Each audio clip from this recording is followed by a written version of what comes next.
नमस्कार, जय हिंद, वंदे मातरम। स्वागत है आप सभी का गायत्री ऑफिशियल के यूट्यूब चैनल पर। देखिए, आप भी एसएससी जीडी की तैयारी कर रहे हो तो ये स्पेशल क्लास पार्ट 3 आपका इंतजार कर रहा है। पार्ट 1 और 2 मैंने करवा दिया है, यदि आप लोगों ने नहीं किया तो जरूर कीजिएगा। तो आइए मेरे साथ, लगाते हैं दम।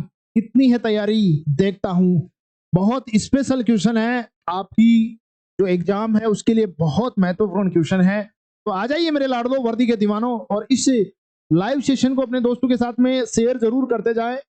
शेयर करोगे, हमारा सपोर्ट करोगे तो हम आप लोगों के लिए और इससे बेस्ट क्लास लाने की कोशिश करेंगे। नए क्वेश्चन है, लेटेस्ट क्वेश्चन है, न्यू सिलेबस पर है, न्यू अपग्रेडेड क्वेश्चन है।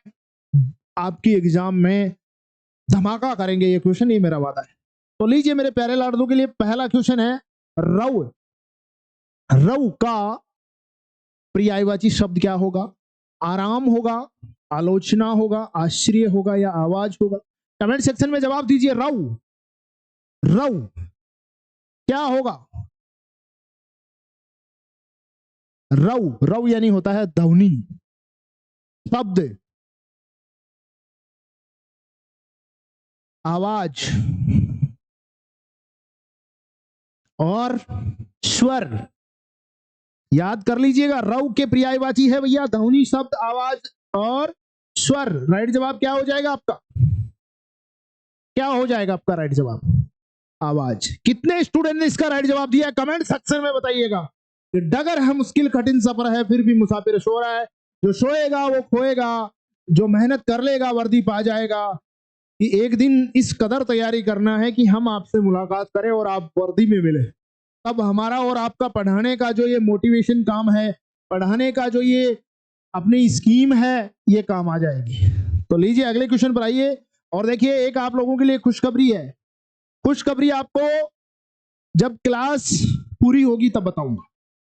अगला क्वेश्चन है, सप्त वर्ण का पर्यायवाची शब्द क्या है? सप्त वर्ण, सप्त वर्ण का अर्थ क्या होता है, पर्यायवाची क्या होता है, आपको बताना है। ऑप्शन ए में इंद्र है, इच्छा है, इष्ट है, इंद्रधनुष है। क्या होगा कमेंट सेक्शन में जवाब दीजिए। सही जवाब आप लोग दीजिए, सुरचाप। इसका सप्त वर्ण का अर्थ होता है सुरचाप। सुर, धनु, एक और होता है, क्या होता है? इंद्रचाप। सुरचाप, इंद्रचाप और इंद्रधनुष। सप्त वर्ण का पर्यायवाची शब्द है मेरे लाडलो इंद्रधनुष, सुरचाप, सुरधनु, इंद्र, सॉरी सुरधनु, धनु नु छोटा है, सुरधनु और इंद्रचाप। ये सारे किसके पर्याय है? सप्त वर्ण के हैं। आया ना लेटेस्ट क्वेश्चन? अरे मिलाना नया क्वेश्चन। तो दबाओ लाइक बटन को, ठोको शेयर और सब्सक्राइब, जल्दी फास्ट। आ जाओ नेक्स्ट क्वेश्चन पर। अगला क्वेश्चन है प्यारा प्यारे लाडलो, इंद्रपुरी। इंद्रपुरी का पर्यायवाची शब्द आपको बताना है। इंद्रपुरी का पर्यायवाची शब्द क्या होगा? अमरावती होगा, अभिलाषी होगा, अंत होगा, इंगित होगा। क्या होगा भाई? जवाब दीजिए। इंद्रपुरी, इंद्रपुरी का पर्यायवाची शब्द आपको बताना है, क्या होगा? इंद्रलोक, इंद्रलोक,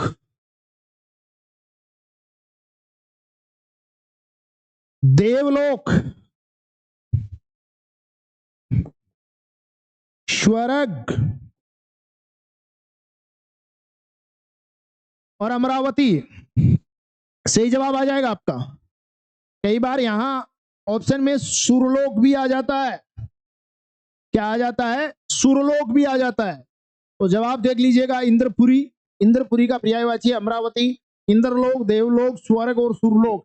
याद कर लेना मेरे प्यारे फौजियों। 40 में से 40 नंबर आपको इस लाइव सेशन में अब की बार एसएससी जीडी की एग्जाम में करना है। वर्दी है और कसम है मेरे माँ बाप की, मुझे इतनी कंटेस्ट तैयारी कराऊंगा आपको कि 40 में से 40 नंबर लेकर आओगे। लेकिन उसके लिए दम लगाना पड़ेगा, आपको मेहनत करनी पड़ेगी, याद करना पड़ेगा। अगला क्वेश्चन प्यारा है, इह। इह का पर्यायवाची आपको बताना है। ऑप्शन 4 है इच्छुक, इच्छा, इति, इष्ट। जो भी होगा जल्दी से बता दीजिए। अरे इहा, लालसा, लालसा, कामना, इच्छा, सुना है ना, इच्छा, इहा, इच्छा, कामना, वांछा, वांछा भी आएगा, कई बार आता है, नया है, नया शब्द है वांछा, ये भी मिल सकता है आपके एग्जाम में, आपको ध्यान रखिएगा मेरे लाडो। लिप्सा भी मिल सकता है,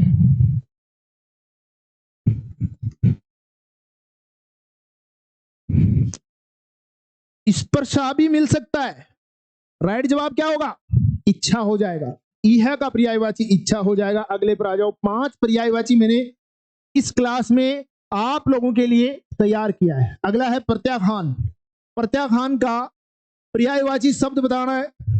इशारा, ईर्ष्या, ईश्वर, इनकार। बोलिए मेरे लाडलो, बहुत प्यारा है। आपने निषेध पर्याय देखा है ना, निषेध का पर्याय होता है इनकार, इनकार का पर्याय होता है प्रत्याख्यान। ये लेटेस्ट क्वेश्चन है और मोस्ट है, एमसीक्यू यहां लिख सकता हूं मैं, ध्यान रखिएगा, याद कर लीजिएगा, स्क्रीनशॉट ले लीजिएगा, एग्जाम के लिए बहुत मस्त है। अगले पर आ जाओ। अगला क्वेश्चन है मेरे लाडलों के लिए कि विलंब का आपको विलोम बताना है। विलंब का विलोम बताना है।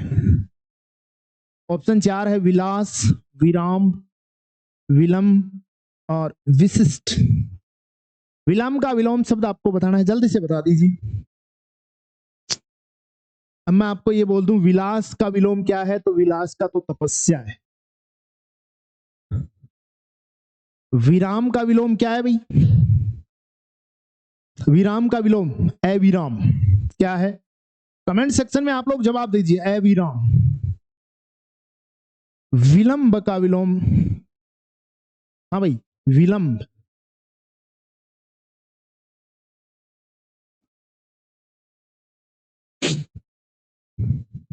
विलंब का विलंब अविलंब हो जाएगा, ये थोड़ा सा मिसप्रिंट है, अविलंब।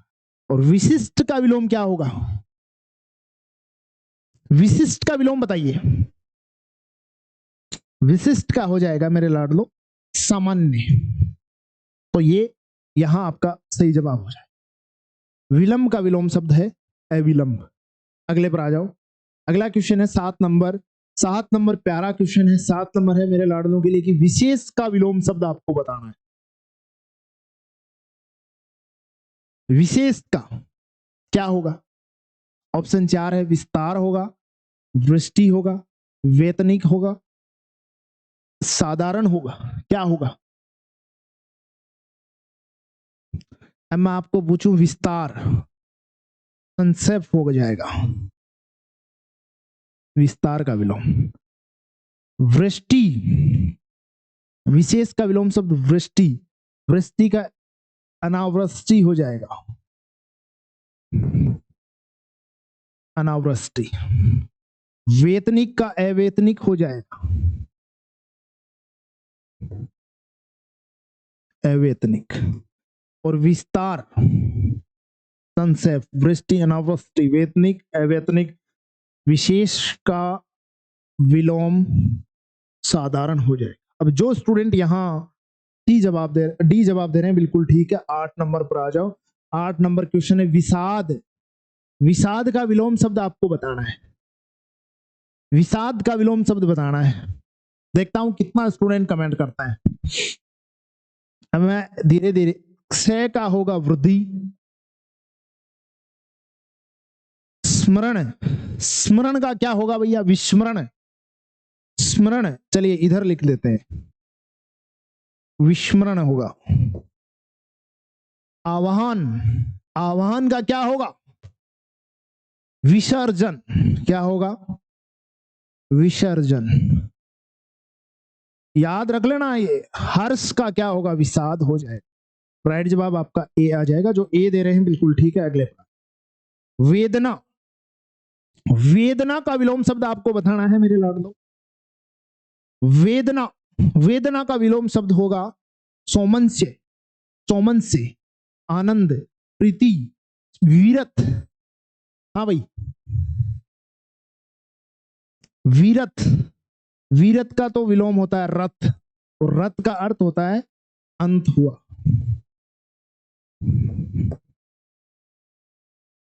प्रीति, प्रीति का विलोम क्या होता है? वेर। और आनंद का विलोम क्या होगा भाई? आनंद का हो जाएगा वेदना। जवाब आपका क्या होगा? बी। और सोमन से, सोमन से का वेमन से, कुछ नहीं करना, वे मन से। अब भैया ये आप सोचते हो याद कैसे होते हैं, इनके लिए आपको मेहनत बहुत करना पड़ेगा। चलिए अगले क्वेश्चन पर आइए। सट, सट दुष्ट का विलोम शब्द, ये दुष्ट है। अब आपको ये लेटेस्ट मैंने सट रखा है, जरूरी नहीं है दुष्ट सामने मिले, दुष्ट मिलते ही तो आप सज्जन जवाब दे दोगे इसका, सज्जन होगा ना, लेकिन ये सट मिलेगा तो भी सज्जन होगा, दुष्ट मिलेगा भी तो सज्जन होगा, ध्यान रखिएगा। अब जागरण है तो शयन हो जाएगा, संग का हो जाए निहसंग, सज्जन हो गया। समाज, समाज का व्यक्ति हो जाएगा। तो ये मेरे 5 तो आपके लिए पर्यायवाची थे और 5 आपके लिए विलोम थे। जो लेटेस्ट है, अपग्रेड है, 10 में से कितना सही हुआ कमेंट करके बताओ। आगे आते हैं क्वेश्चन नंबर 11 पर। 11 नंबर क्वेश्चन है मेरे लाडलों के लिए खालिद का। क्वेश्चन पूछा है रामचरितमानस एक है, क्या है? एक ग्रंथ है, पुस्तक है, शस्त्र है, अस्त्र है? तो सब जानते हैं रामचरितमानस एक क्या है भाई? अरे क्या है रामचरितमानस? ग्रंथ है। तो लगा दो दम, याद कर लो। आ जाओ अगले क्वेश्चन पर प्यारे लाडलो। अरे कल ही बताया था भाला एक क्या है? भाला एक क्या है? शस्त्र है, अस्त्र है, गुलेल है? तो अस्त्र है ना भाला। अरे भाला अस्त्र है। कमेंट सेक्शन में जवाब देते जाइए, शेयर करते जाइए। चैनल पर पहली बार आए हैं तो चैनल को जरूर सब्सक्राइब कर ले, बेल आइकन को प्रेस कर ले। आप ही के सपोर्ट से ये चैनल चलता है। बहुत प्यारे प्यारे क्वेश्चन है, 40 में से 40 नंबर लेकर आओगे। इनमें से कौन सा शब्द जलज से संबंध नहीं है? मोती, हंस, शंख, कमल। तो लाडलो हंस है, ये जलज से नहीं है। बाकी देखो मोती भी जलज से है, शंख भी है और कमल भी है। समय न खराब करते हुए अगले क्वेश्चन पर आ जाओ। वह भाई, वह भाई जो अन्य माता से उत्पन्न हुआ हो, वह भाई जो अन्य माता से उत्पन्न हुआ हो उसको कहेंगे सहोदर, ओरस, अन्योदर या दूरस्थ। दूरस्थ का अर्थ होता है दूर का भाई।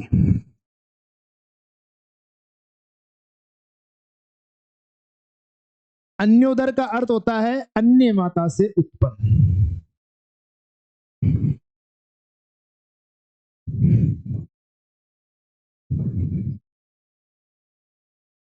ओरस का मतलब आपको बताना है, क्या होता है ओरस का? ओरस, ओरस का अर्थ होता है जायज, औलाद लिख सकते हैं, पुत्र लिख सकते। सहोदर, सहोदर का अर्थ होता है सगा भाई। लाडलो वर्दी तो हर हाल में पाना है, यही वक्त है। वक्त गुजर जाएगा, बचे हुए दिनों में दम लगा दीजिए। हिंदी में पूरे में से पूरे नंबर लाने हैं आपको। अगले क्वेश्चन पर आ जाओ कि जिसके बराबर का, जिसके बराबर का कोई ना हो उसको क्या कहेंगे? विलक्षण, अनुपम, असाधारण या लोकातीत? लोकातीत का अर्थ भी असाधारण होता है, तो ये दोनों तो नहीं होंगे। विलक्षण कहेंगे या अनुपम कहेंगे? विलक्षण बोलते हैं ना यार, आदमी तो बड़ा विलक्षण है, प्रतिभा, इसका अर्थ होता है प्रतिभा। तो अनुपम ये राइट आंसर हो जाएगा। जिसके बराबर का कोई नहीं है यानी अनुपम। लीजिए क्वेश्चन नंबर 16 पर आइए। 16 नंबर है अकर। आकर का कर्म से सही अर्थ आपको बताना है। न करने योग्य, न करने योग्य, बिल्कुल। अकर का अर्थ होता है न करने योग्य, और आकर का अर्थ होता है खान। तो जवाब आपका क्या होगा, बी हो जाएगा। 17 पर आइए। 17 नंबर के किस क्रमांक में कलश और कुलिश, कलश घड़ा, तो आप देख सकते हो घड़ा, घड़ा के कितने ऑप्शन है इसमें, 2 ऑप्शन है, और ये 2 तो वैसे ही कट गए। अब आपको कुलिश का अर्थ यदि वज्र पता है तो आप जवाब दे दोगे, कुलिश का अर्थ होता है क्या, वज्र। तो राइट जवाब आपका बी हो जाएगा। क्वेश्चन नंबर 18 पर आइए। शुद्ध शब्द,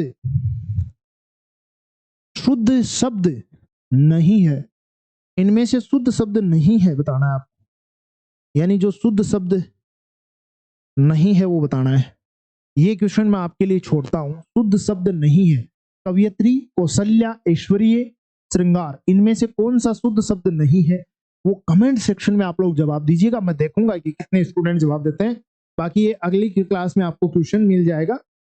अगले पर आ जाओ। अगला क्वेश्चन है, मुहावरों के भावार्थ की दृष्टि से कौन सा विकल्प सही नहीं है। ऑप्शन ए है बाल की खाल निकालना, यानी पेच लड़ाकर पतंग काटना, कलेजा ठंडा होना, शांति या संतोष प्राप्त होना, कमर कसना, अच्छी तरह तैयार होना, फटेहाला होना यानी बहुत गरीब होना। अब इनमें से जो विकल्प सही नहीं है वो बताना है।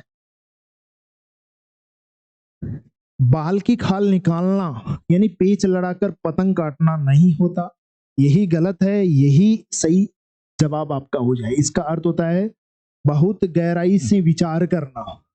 बाल की खाल निकालना यानी बहुत गहराई से विचार करना, राइट जवाब हो जाएगा। बाकी 3 राइट है, ध्यान दीजिए। अगले पर आ जाओ। लास्ट क्वेश्चन आज का, कुछ न कुछ बुराई सब जगह होती है, अभिप्राय की वाचक लोकोक्ति आपको बतानी। कुछ न कुछ बुराई सब जगह होती है। ऑप्शन है कड़ाही से गिरा चूल्हे में पड़ा, नहीं हो। करम से बलिया पकाई खीर हो गया दलिया, ये भी नहीं हो। काबुल में क्या गधे नहीं होते हैं, यानी कुछ न कुछ बुराई सब जगह होती। कहने का मतलब इस लोकोक्ति का अर्थ ये होगा। दान की बचिया के दांत नहीं होते, ये नहीं हो। तो ये 20 क्वेश्चन थे। 20 में से आपने कितना कहा कमेंट करके बताइए। अब आपको एक क्वेश्चन दे रहा हूं गृह कार्य के लिए। इस क्वेश्चन का जवाब आप कमेंट सेक्शन में दोगे तो मैं जानूंगा कि आपने सही जवाब दिया। ये गृह कार्य के लिए है कि इनमें से